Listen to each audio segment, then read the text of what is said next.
பிரதமர் நரேந்திர மோடி மற்றும் தமிழக முதல்வர் ஜெயலலிதா கடந்த ஆகஸ்ட் மாதம் 7ஆம் தேதி சென்னையில் சந்தித்தனர். அந்த சந்திப்பு குறித்து தமிழ்நாடு காங்கிரஸ் கமிட்டியின் தலைவர் ஈவி.கே. இளங்கோவன் ஒரு கருத்தை தெரிவித்தார். அந்த கருத்துக்கு எதிர்ப்பு தெரிவித்து தற்போது அஇஅதிமுகவினர் நேற்று இரவு முதல் அவருக்கு எதிராக போராடி வருகிறார்கள். இது குறித்து பேசுவதற்காக தமிழ்நாடு காங்கிரஸ் கமிட்டியின் தலைவர் ஈவி.கே. இளங்கோவன் நம்மோடு இருக்கார். அவர்கிட்ட கேட்போம். சார் வணக்கம். தற்போது இந்திய பிரதமர் நரேந்திர மோடி மற்றும் தமிழக முதல்வர் ஜெயலலிதா சம்பந்தமாக ஒரு கருத்தை நீங்க தெரிவிச்சிருந்தீங்க. தற்போது அந்த கருத்துக்கு எதிர்ப்பு தெரிவித்து உங்களுக்கு எதிராக போராட்டம் நடத்திட்டு இருக்காங்க. இதை நீங்க எப்படி பாக்குறீங்க?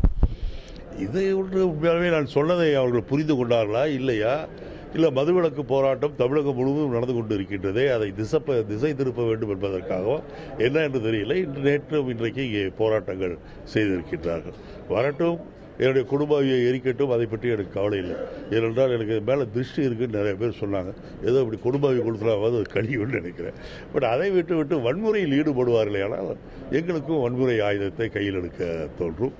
இன்னொன்று, நான் சொன்னேன் என்று சொல்கின்றார்கள். நான் எதை சொன்னேன் என்றால், பாரதிய ஜனதா கட்சிக்கும் அதிமுகவிற்கும் கள்ள உறவு இருக்கிறது என்று சொன்னேன். ஏனென்றால் பாரதிய ஜனதா கட்சியுடைய அகில இந்திய தலைவர்கள் இங்கே வரும்போது ஜெயலலிதாவை புகழ்ந்து பேசுகின்றார்கள்.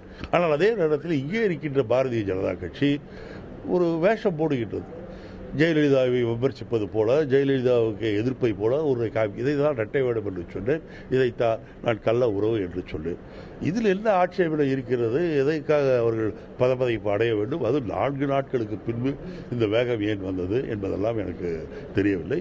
இன்னொன்று, என்னுடைய நிலையை ஆதரித்து இன்றைக்கு டாக்டர் கலைஞர் அவர்களும் வைகோ அவர்களும் அறிக்கை விட்டிருக்கின்றார்கள். எங்களுடைய தோழர்களை பொறுத்தவரையில் நான் இன்று வரை இந்த நேரம் வரை அமைதியாக இருங்கள் என்று சொல்லியிருக்கின்றேன். இல்லை தொடரும் என்று சொன்னால் எங்களுடைய தொண்டர்களுக்கோ ஜெயலலிதா கொடும்பாவி எரிப்பதற்கு தெரியும். ஆனால் அது நடக்கக்கூடாது என்பதற்காக நான் அமைதிக்காக சொல்லியிருக்கின்றேன்.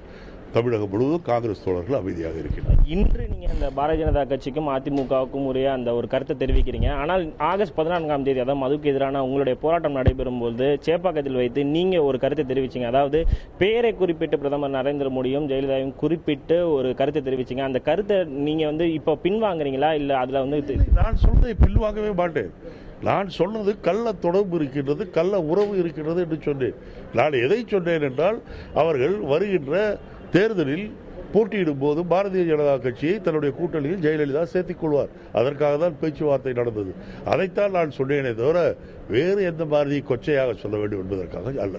நீங்க அன்று நடைபெற்ற அந்த பத்திரிகையாளர் சந்திப்புகள் கூட நான் சொன்ன கருத்தை நீங்க தவறாக எடுத்துக்கொள்ள வேண்டாம் சொல்லி நீங்க திருப்பி சொன்னீங்க.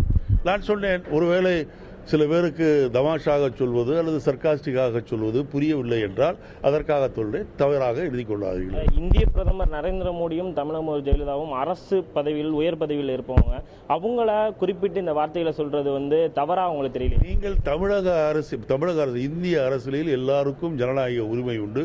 பிரதமராக இருந்தாலும் சரி, முதலமைச்சராக இருந்தாலும் சரி, சாதாரண அமைச்சராக இருந்தாலும் சரி, மாறுபட்ட கருத்துக்களை விமர்சனம் செய்வதற்கு உரிமை உண்டு. அதைத்தான் நான் செய்தேன்.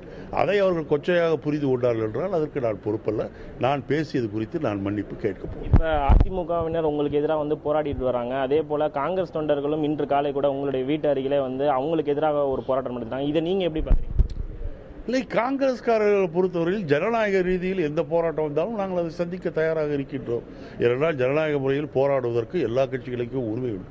ஆனால் வன்முறை அதில் தலை தூக்குவேயானால், கற்கள் வீசப்படுவேயானால், கம்பிகளை கொண்டு எங்களுடைய தொண்டர்களை தாக்கக்கூடிய சூழ்நிலை ஏற்படும் என்றால் பிறகு நாங்களும் அதையே செய்வதை தவிர வேறு வழி இல்லை. இது வன்முறை தூண்டக்கூடிய ஒரு பேச்சா தெரியலையா? ஏன்னா சட்டம் ஒழுங்கு பிரச்சனை இதன் மூலமா வரதுக்கான வாய்ப்புகள் அதிகமா இருக்கு. சட்டம் ஒழுங்கு பிரச்சனை வரத்தான் செய்யும். ஏன் அவர்கள் குடும்பாவி எரித்தவர்களை கைது செய்யவில்லை? எங்கேயும் வழக்கு போட்டதாக கூட செய்யவில்லை. ஆகவே ஆளும் கட்சியினர் எதை வேண்டுமானாலும் செய்யலாம், மற்றவர்கள் ஒன்றும் செய்யக்கூடாது என்ற நிலை போலீஸ் எடுக்குவேயானால் நான் போலீஸை பற்றி மிகவும் வேதனை அடைகின்றேன். இப்ப மதிமுக பொதுச்செயலாளர் வைகோ கூட கொஞ்ச நேரத்துக்கு முன்னாடி பத்திரிகையாளர் சந்திக்கும் பொழுது, அதாவது அதிமுகவினருக்கு போராடுவதற்கான உரிமை உண்டு அப்படின்ற ஒரு கருத்தை தெரிவிச்சிருக்காரு. இந்த கருத்தை நீங்க எப்படி பாருங்க? நான் ஏற்கனவே சொல்றேன், ஜனநாயக ரீதியில் போராடுவதற்கு எல்லோருக்கும் உரிமை உண்டு. அதில் வன்முறை போகக்கூடாது என்று தான் நான் சொல்கின்றேன். ஆகவே என்னை பொறுத்தவரையில் நான் மிக தெளிவாக இருக்கின்றேன். நான் சொன்னது அரசியலில் அவர்கள் 2 பேருக்கும் கள்ள உறவு இருக்கின்றது.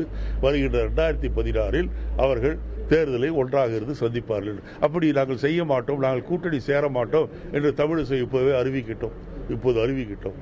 நான் அந்த கள்ளக்காதல் சொல்றதை நான் வாபஸ் பெற்றுக் கொள்கிறேன்.